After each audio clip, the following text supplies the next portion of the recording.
have already transported us to a world that we can only imagine now. I think, as she was narrating, Mekhala Stories is an initiative of the Rattle and Hum Music Society in collaboration with Pentrill Publication House. Banking on the growing popularity of mekhalas and traditional wares in general, this timely event was conceptualized with the thought that it would serve the dual purpose of preserving the rich Naga culture and, at the same time, reviving the art of storytelling. Sharing the stories surrounding our traditional textiles is a way of continuing the oral tradition of storytelling, which has always been a part of our Naga culture. It is hoped that tonight the audience or the listeners will be enriched through this experience of partaking in the unique narratives presented by the storytellers. A different world, a different place. A place altogether enchanting than the life I knew. These are childhood moments I miss the most, surrounded by the quietness of the village, stars strewn across the night sky, a crackling fireside to keep us warm, and cups of black tea sweetened with extra sugar.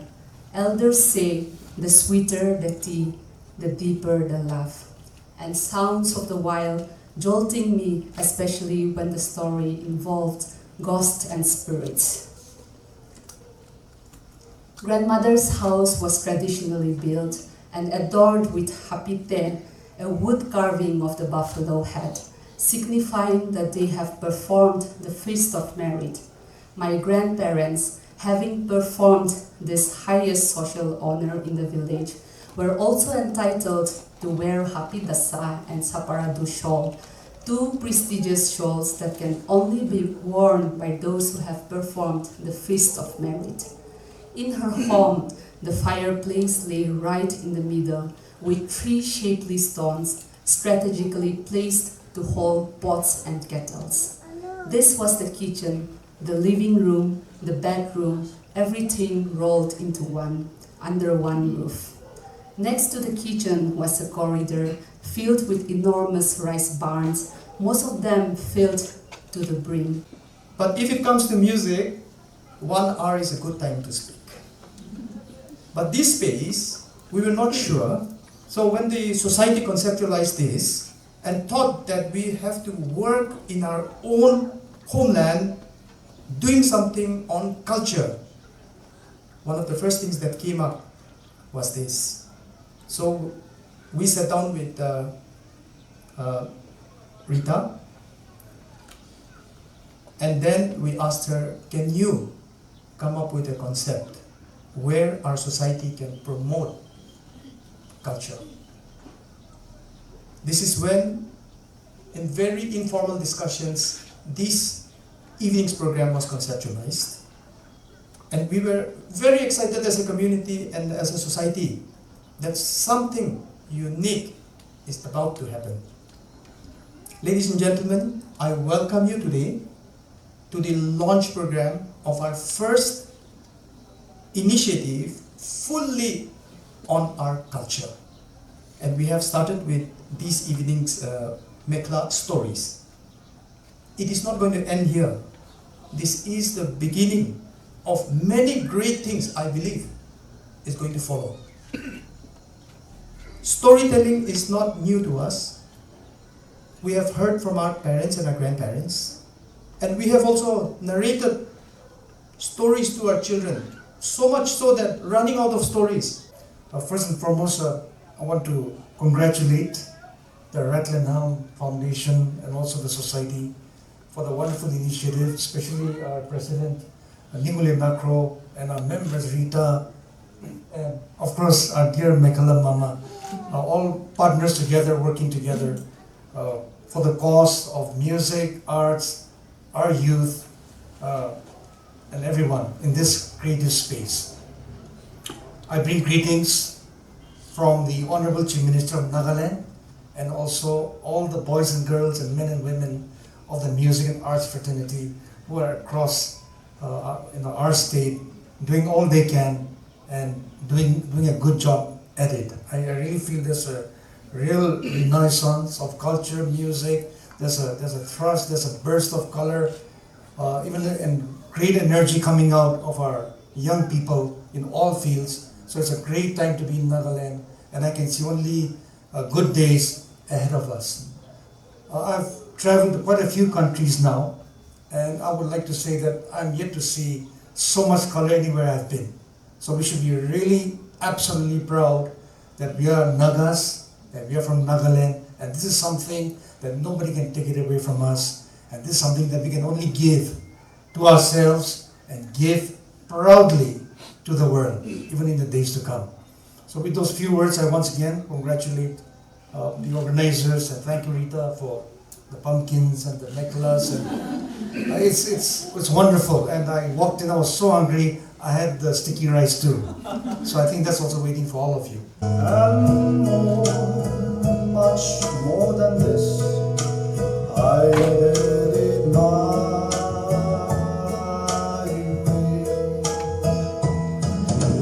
regrets. I have them few, but then again, the few to mention, I did what I had to do. I saw it through without exemption.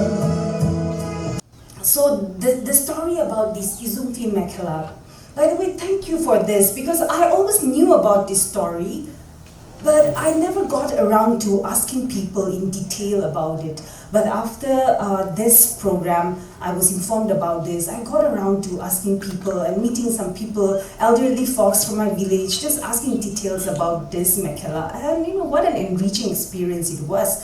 So thank you so much for that. So, Chokolo was her name. I didn't even know the name before, but that was her name, Chokolo. She was an Izum lady. That's why Izum Fi. Fi is just a name that is suffixed to a lady who is an Izum.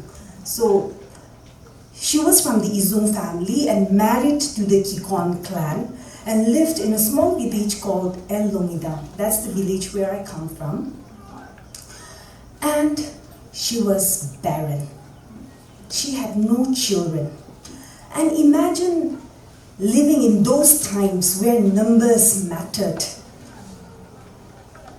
Given the cultural media existing then, I'm sure she was subjected to ridicule. I'm sure the villagers looked down on her. And I'm told she was not from a very well-to-do family as well. Poor farmers. And she had no children. So I can imagine the ridicule, the shame and the pain she bore as a woman, as a wife, not being able to give any sons or daughters to her family. So Chokolo, one fine sunny morning, she rolled out her bamboo mat to dry the job steer in the sun. We all know what a job steer is, right? With its husk, it's silvery, almost silvery in color, and it's slippery. You know, if as long as he had not made his contribution to the head trophy collection. You know, in the middle of the village, there is a place called Imrom.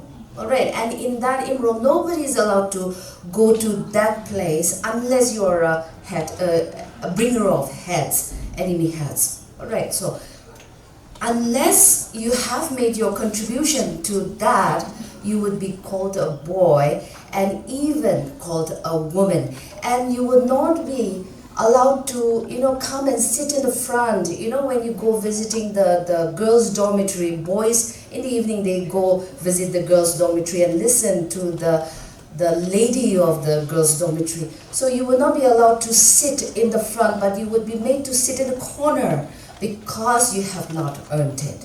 All right, so I'm sounding very like a teacher, no, with all those endings, but please forgive me, I'm a teacher. So, and and at the same time, villages with very few head trophies had a very weak reputation. As such, head hunting, feuds and wars would provide an opportunity for a man to prove his bravery. So the decoration of the warriors or head hunters was very important for a man's social status. Not only that, for him to get a wife of his choice and to gain the respect of his own villagers and even his enemy. And to qualify for a warrior, warriors or headhunters shawl, they have to give proofs of bravery, all right, to the village council or to his villagers, to his elders, and only then they were eligible to wear. And that is how, they each passed away, etc. But the beautiful thing about this story is that their children chose not to take up the grudges of their mothers. Their children chose to make peace. They became like the best of friends. And so my father became very close to my Anya Kriya, who is, I wish we didn't bring the book, nah? Okay, it's in the back, okay? And Avino is not here, and Adenyo also, the actual granddaughters are not here. But the thing is, Anya Kriya and my father were they became really close friends. And of course, by extension, the children became friends. So I became friends with the daughter, and then Abinyo Kire, you all know, famous author, etc., who has reprinted her grandmother's book. We are now, not just known to each other, close, but also we are colleagues. And out of the blue one day, she told me, my mother is saying she wants to give you one of her lohes and also atas. And so she brought it for me. So the one I'm wearing is this one. So the personal story is that you can also make peace. And every time I wear this, I think, I'm wearing something, and as in I live in the house where my Atta is buried, I see her grave every day, and I think this is how we make peace. We can make peace through cloths as well. And this one is, one of my oldest lohe sets given to me by my parents. And as I said, my mother is a champion weaver, so she's very, as they say, ketara about weaving. So this is one, as old as it is, and it's very old now because she gave this to me when I was 16 years old. So I've been wearing this since I was 16. But this is one of the best pieces I own. It's just so beautifully made that, nothing. I know for sure that this is one of the best pieces, Been enriched by that wonderful, wonderful storytelling session from Dr. Teyesinyo Geditu. That brings us to the end of the storytelling session. I'm sure that this has been a most enriching experience for all of us present here, and that we are all going back from here wealthier and wiser. For me, I just want to make share a few thoughts. I think my biggest takeaway is that our textiles have always been our cultural language, as we have heard from all the storytellers, starting from Rita and the other three storytellers. We have been reminded that our textiles are a way of communication. We are telling our stories, we are preserving history, and we are sharing our culture through our textiles. And it is so interesting that since weaving is traditionally women's work, Naga women have always had a lot to say through the cloths that they weave and the clothes that they wear. But I think we have been failing to decipher the meanings. And because it is a language that is different from the articulate language that we normally use in our day-to-day life, perhaps we do not stop enough to listen to the narratives of women. But women have not been keeping quiet. Just as Teye had said, when we look at the cloth does not lie. If we want to know about our roots, if we want to know about our history, if we want to know about our culture, if we want to be sure about who we are,